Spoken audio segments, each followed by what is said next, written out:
Komisioni Parlamentar për Evropën dhe Punët e Jashtme ka miratuar marrëveshjen mes Shqipërisë dhe Italisë për bashkëpunim strategjik në disa fusha, sikurse është shëndetësia, energjia, mjedisi, industria e sigurisë dhe mbrojtjes, arsimi, menaxhimi i migracionit e të tjerë. Gjatë prezantimit u bë me dije se ratifikimi i kësaj marrëveshjeje hap mundësi për zhvillimin e projekteve të përbashkëta, duke nxitur investimet, përfshirjen e ndërmarrjeve të vogla të mesme në tregjet evropiane e të tjerë.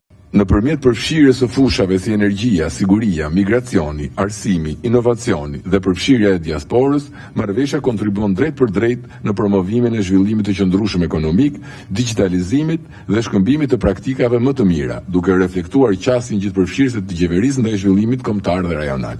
Marrëveshja hap mundësi reale për nxitjen e investimeve, modernizimin industrial, përfshirjen e bizneseve shqiptare, veçanërisht ndërmarrjet e vogla dhe të mesme, në zinxhirin e vlerave rajonale dhe evropiane.